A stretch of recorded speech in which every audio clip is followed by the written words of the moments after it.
Halo teman-teman semua, kami dari kelompok 1, mata kuliah variabilitas dan perubahan iklim. Pada video kali ini, kami akan menjelaskan tipe hujan dan musim di Indonesia. Nah, kira-kira apa aja sih pembahasan di bab ini? Yuk, simak videonya. Tapi sebelum kita belajar, kita kenalan dulu ya. Pada kelompok kami terdiri dari Harun Ar-Rasyid, saya sendiri Milenia Rifa, teman saya M. Iko Safrilda Maulana, dan yang terakhir, Sepin Ari Kurniawanto. Nah, pada kali ini kami akan membahas bab-bab yang menarik banget nih teman-teman. Jangan sampai lewatkan ya. Terus apa aja sih bab yang akan kita bahas pada video kali ini? Kita akan membahas terdiri dari 6 bab. Apa aja itu 6 bab? Yang pertama adalah tipe hujan. Bab kedua adalah curah hujan. Bab ketiga adalah zona musim. Bab keempat adalah awal musim. Bab kelima adalah sifat hujan. Dan yang terakhir bab keenam adalah contoh analisis dari bab ini nih teman-teman. Wah, menarik banget kan? Teman-teman tonton sampai akhir ya. Nah teman-teman, untuk bab pertama kita akan membahas apa sih tipe hujan itu? Tipe hujan apa saja yang ada di Indonesia? Kira-kira teman-teman tahu nggak nih? Oke, mari kita bahas. Nah teman-teman, ternyata ada 3 jenis tipe hujan di Indonesia. Kira-kira apa aja ya? Yang pertama, kita akan membahas tipe hujan ekuatorial. Tipe hujan ini memiliki pola hujan rata-rata bulanan dengan 2 puncak hujan maksimum, yang umumnya terjadi pada bulan Maret dan November. Nah, curah hujan setiap bulan cukup tinggi, yaitu melebihi dari 150 mm, dan sebaran wilayah berada di sekitar ekuator. Puncak hujan biasa terjadi saat posisi matahari di atas wilayah tersebut yang merupakan wilayah ITCZ. Nah, yang kedua apa itu? Yang kedua adalah tipe monsun. Tipe monsun ini memiliki pola hujan rata-rata bulanan dengan 1 puncak hujan maksimum. Berbeda ya dengan ekuatorial, yang ini hanya 1 puncak hujan maksimum. Nah, umumnya terjadi pada Januari atau Desember. Curah hujan bulanan terlihat perbedaan yang jelas antara musim kemarau dan musim penghujan. Sebaran wilayah umumnya berada di selatan ekuator. Selanjutnya, puncak hujan terjadi saat sistem monsun barat lebih dominan. Nah, yang terakhir, tipe hujan ini apa nih? Yang terakhir adalah tipe lokal. Tipe ini memiliki pola hujan rata-rata bulanan yang berkebalikan dengan tipe monsun. Selain itu, akibat dari kondisi geografisnya, terdapat pula wilayah tipe lokal yang memiliki curah hujan cukup rendah sepanjang tahun, dengan rata-rata bulanan kurang dari 150 mm. Nah, itu dia teman-teman, macam-macam tipe hujan di Indonesia. Pada salindia selanjutnya, ternyata kita disajikan gambar yang menunjukkan daerah mana aja nih yang sesuai dengan tipe-tipe yang sudah dijelaskan di salindia sebelumnya. Nah, pada kali ini ada keterangan warna-warna nih teman-teman. Nah, bisa dilihat ada warna hijau terang yang menunjukkan ini adalah tipe ekuatorial. Selanjutnya, yang berwarna kuning, tipe monsun, dan yang warnanya paling sedikit, warna merah terang, ini adalah tipe lokal. Jadi teman-teman bisa kira-kira nih di daerah teman-teman nih tipe hujannya apa ya? Selanjutnya kita akan membahas curah hujan. Apa sih curah hujan itu? Apakah teman-teman tahu? Yuk kita bahas. Nah teman-teman, pada salindia kali ini kita akan membahas apa sih perbedaan hujan dan curah hujan. Apakah teman-teman tahu? Oke, mari kita bahas. Hujan merupakan parameter sekaligus fenomena cuaca.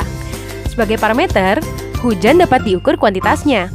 Sebagai fenomena, hujan terlihat secara visual, seperti kabut, asap, dan lainnya.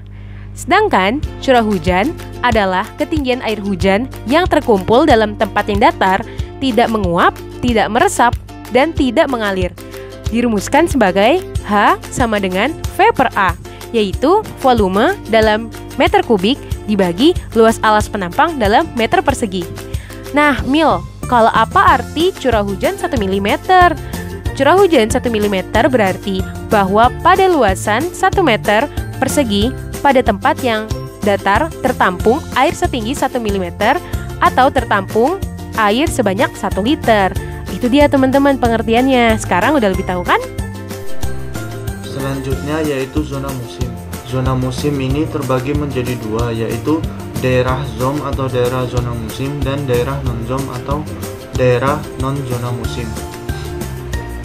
Daerah ZOM adalah daerah yang pola curah hujan rata-ratanya memiliki perbedaan yang jelas antara periode musim kemarau dan musim hujan. Untuk luasan dari daerah zona musim ini tidak selalu sama dengan luas suatu wilayah administrasi pemerintahan. Jadi luas suatu wilayah zona musim itu bisa saja terdiri dari beberapa kabupaten, dan satu kabupaten bisa saja terdiri dari beberapa daerah zona musim.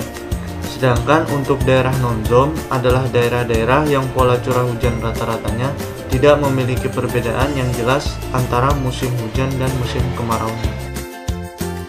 Baik, selanjutnya adalah pembahasan dari awal musim. Karena di Indonesia memiliki dua musim, maka pembagian awal musim ada dua jenis, yaitu awal musim kemarau dan awal musim hujan. Untuk awal musim kemarau ditetapkan berdasarkan jumlah curah hujan dalam satu dasarian atau 10 harian kurang dari 50 mm dan diikuti oleh beberapa dasarian berikutnya. Permulaan musim kemarau bisa saja terjadi lebih awal atau maju, sama, atau lebih lambat dari data normalnya yang merupakan data rata-rata 30 tahunan. Untuk awal musim hujan ditetapkan berdasarkan jumlah curah hujan dalam satu dasarian atau 10 harian sama atau lebih dari 50 mm dan diikuti oleh beberapa dasarian berikutnya. Permulaan musim hujan bisa terjadi lebih awal atau maju, sama atau lebih lambat atau mundur dari data normal 30 tahunan. Baik, selanjutnya akan dijelaskan oleh teman saya. Terima kasih. Oke, selanjutnya kita akan membahas mengenai sifat hujan, mulai dari pengertian dan macam-macam sifat hujan. Yang pertama, mengenai pengertian dari sifat hujan, yaitu perbandingan antara jumlah curah hujan selama rentang waktu yang ditetapkan dengan jumlah nilai normalnya. Sifat hujan sendiri dibagi atas 3 kategori, yaitu kategori pertama, kategori di atas normal, yaitu jika nilai curah hujan lebih dari 115% terhadap nilai rata-ratanya. Yang kedua, kategori di bawah normal, yaitu jika nilai curah hujan kurang dari 85% terhadap nilai rata-ratanya. Yang ketiga atau yang terakhir adalah kategori normal, yaitu jika nilai curah hujan di antara 85% hingga 115% terhadap nilai rata-ratanya.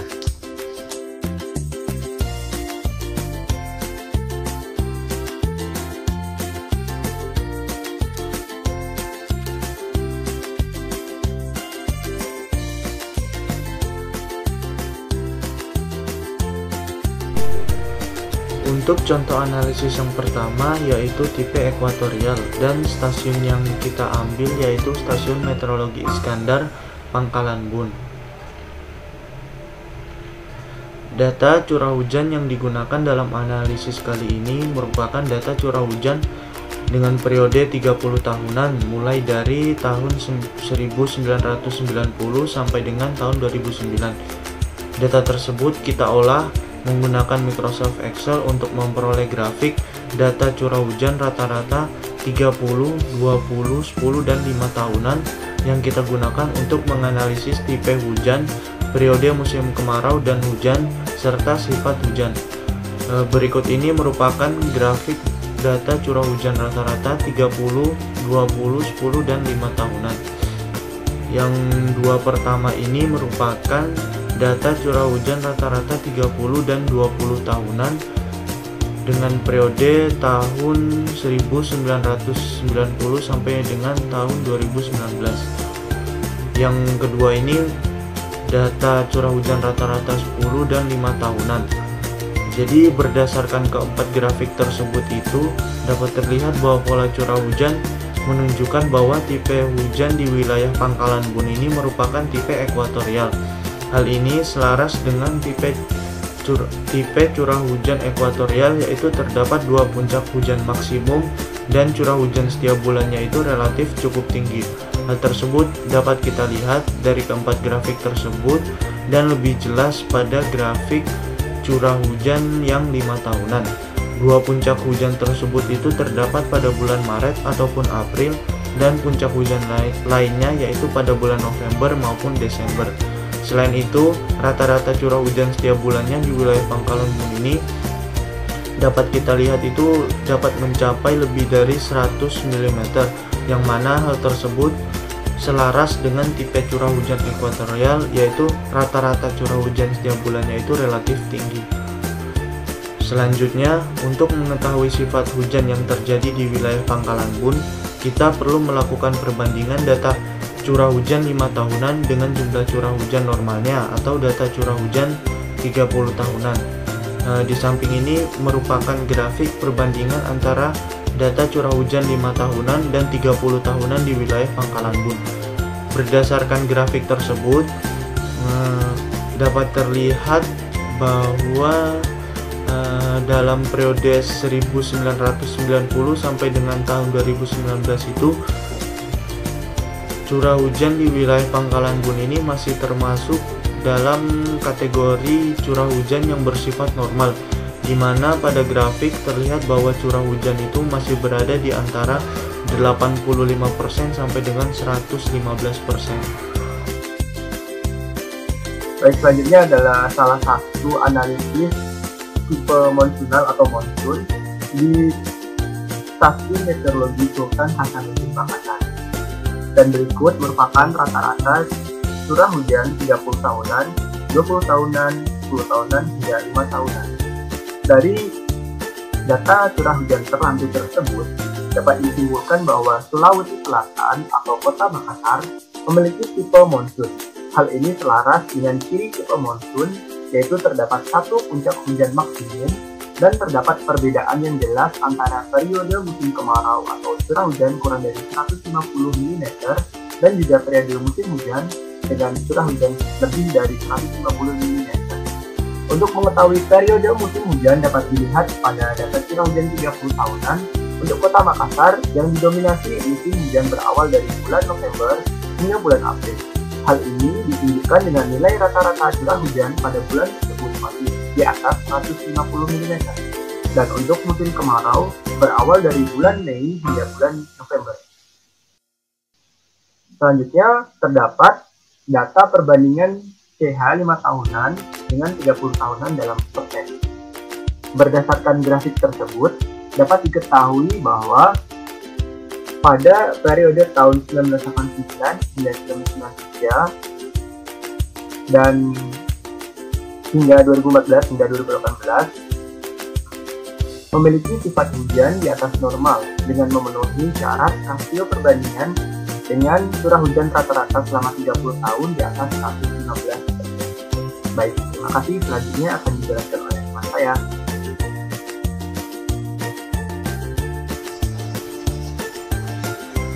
Baiklah, yang terakhir kita akan menjelaskan mengenai tipe curah hujan jenis lokal. Di sini kami memilih wilayah Torea Pakpak sebagai lokasi curah hujan jenis lokal. Kami mendapatkan data curah hujan dari Stasiun Meteorologi Torea Pakpak dari tahun 1990 hingga 2019. Data tersebut kami olah menggunakan Microsoft Excel untuk mendapatkan grafik data curah hujan rata-rata 30 tahunan, 20 tahunan, 10 tahunan, dan 5 tahunan. Dapat dilihat dari grafik data curah hujan 30 tahunan, 20 tahunan, 10 tahunan, dan 5 tahunan tersebut, dapat terlihat pola curah hujan yang menunjukkan bahwa tipe hujan di wilayah Torea Pakpak merupakan tipe lokal. Hal ini ditunjukkan dengan ciri tipe hujan lokal, yaitu kebalikan dari tipe monsun. Terdapat satu puncak hujan maksimum dan curah hujan setiap bulannya relatif tidak terlalu rendah ataupun tidak terlalu tinggi. Hal tersebut dapat lebih jelas dilihat pada grafik data curah hujan 5 tahunan, di mana puncak hujan terdapat pada bulan Juni ataupun Juli. Dan selain itu, rata-rata curah hujan di setiap bulan di wilayah Torea Pakpak juga mencapai 240 mm, yang mana tidak terlalu tinggi dan tidak terlalu rendah. Hal tersebut juga selaras dengan ciri tipe hujan lokal di wilayah Indonesia. Wilayah Torea Pakpak mulai memasuki periode musim kemarau pada bulan Januari hingga bulan Maret, dan di bulan Oktober hingga Desember, serta memasuki periode musim hujannya pada bulan April hingga bulan September. Selanjutnya kita akan membahas perbandingan data curah hujan 5 tahunan dengan 30 tahunan untuk mengetahui kategori curah hujan di wilayah Toria Pak. Berdasarkan grafik perbandingan antara data curah hujan 5 tahunan dengan data curah hujan 30 tahunan di samping, terlihat bahwa dalam periode tahun 1990 sampai dengan tahun 2019, curah hujan di wilayah Toria Pak bervariasi, di mana ada yang termasuk dalam kategori curah hujan yang bersifat normal. Ada dua waktu, yaitu pada tahun 1995 hingga 2009 dan di tahun 2015 hingga 2019. Selanjutnya ada yang berkategori bawah normal di tahun 1990 hingga 1994 dan ada yang di kategori atas normal pada tahun 2010 hingga 2014. Tapi secara keseluruhan pada grafik tersebut, data curah hujan yang ada masih dominan berada di antara 85% hingga 115% atau dapat dikategorikan dalam kategori normal. Mungkin sekian yang dapat kami jelaskan mengenai curah hujan, tipe hujan, kategori hujan, jenis tipe curah hujan, dan lain-lainnya. Semoga apa yang kami sampaikan dapat bermanfaat bagi teman-teman semua dan dapat menambah ilmu bagi teman-teman semua. Dan apabila ada kata-kata yang salah dalam video ini, kami tentunya meminta maaf. Terima kasih sekali lagi. Assalamualaikum warahmatullahi wabarakatuh.